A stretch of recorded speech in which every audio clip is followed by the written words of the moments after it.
ఇద్దరం ఒకేసారి రివీల్ చేద్దాం. ఓకే, 1 2 3. ఏంటి డాడీ, మీరు కూడా స్వీట్స్ తెచ్చారా? అవును. అవునమ్మా, నువ్వెందుకు స్వీట్స్ తీసుకొచ్చావు?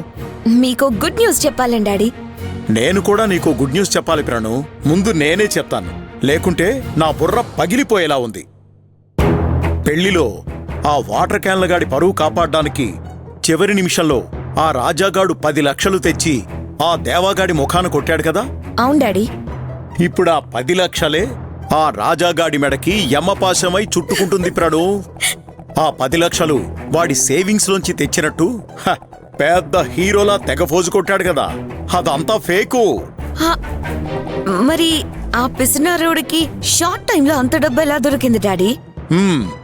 నా ఫ్రెండ్ కుబేరస్వామని ఒక పెద్ద ఫైనాన్షియర్ ఉన్నాళ్లే, వాడి దగ్గర వడ్డీకి తీసుకొచ్చాడంట. అవునా డాడీ? అవును ప్రణు. ఆ కుబేరస్వామి రాజాగాడ ఆఫీస్కి వెళ్లి ఇస్తావా చస్తావా అని బెదిరించాడంట. వేరే దారి లేక ఆఫీసులో అందరూ చూస్తుండగా వారంలో ఇస్తానని ఆ కుబేరస్వామి కాళ్ళు పట్టుకొని అడుక్కున్నాడంట.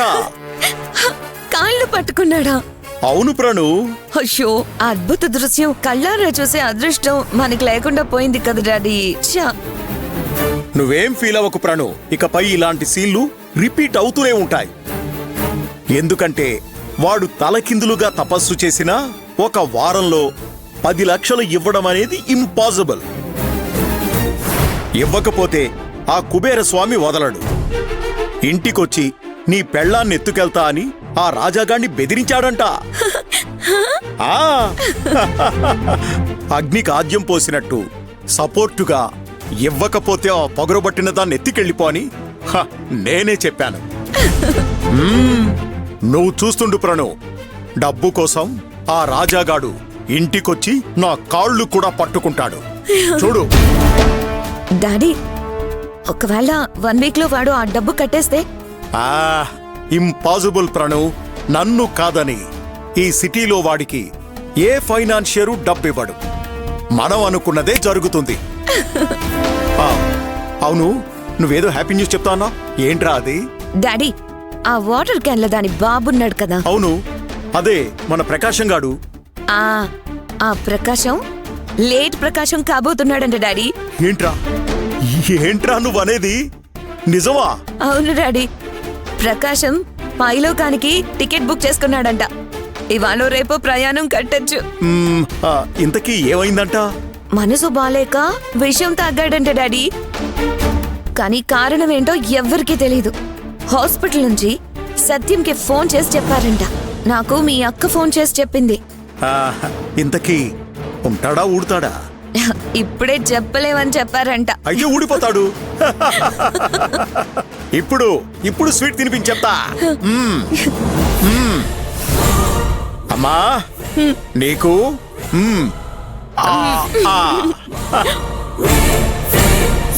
డాడీ సూపర్ సూపర్ అంతే. డాడీ, మనకి సంతోషం ఎప్పటికీ ఉండాలంటే ఆ ప్రకాశం లేట్ ప్రకాశం కావాలి డాడీ. అలాగే.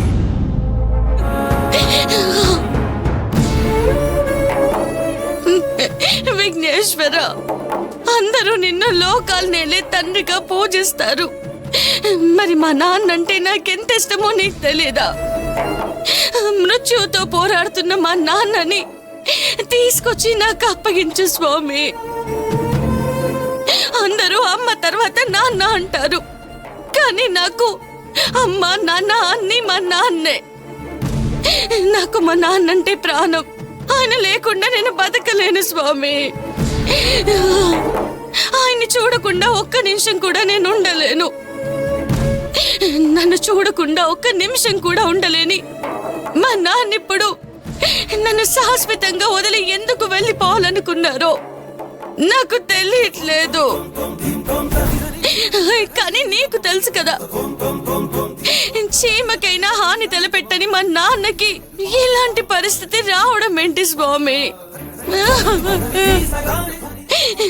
నీకు 2 చేతులెత్తి దండం పెడుతున్నాను.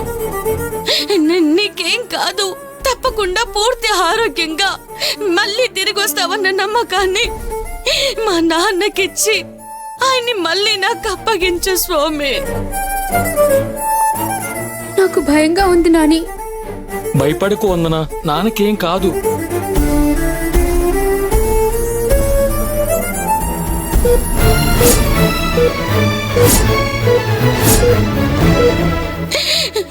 మా నాన్నని కాపాడడానికి డాక్టర్ శత విధాలుగా ప్రయత్నిస్తున్నారు. నువ్వు వాళ్ళ దగ్గరే ఉండి వాళ్ళ ప్రయత్నాన్ని విజయోస్తు అని దీవించు. వినాయక అని నోరారా పిలిస్తే చాలు, నీ చల్లని చూపులతో వాళ్ళకి వరాల జల్లులు కురిపిస్తావు. లేదు, నీకు ప్రాణమే కావాల్సి వస్తే మా నాన్నకి బదులు నా ప్రాణం తీసుకో. దయచేసి మా నాన్నని మాకు తిరిగి అప్పగించు స్వామి, లేదంటే ఆయనతో పాటు మా అందరి ప్రాణాలు తీసుకెళ్ళిపో.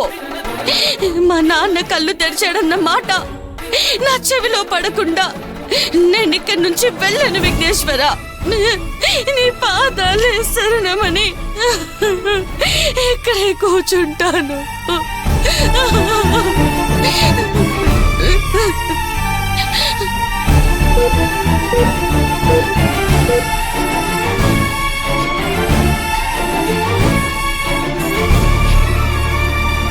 మా నాన్న బతకాలి.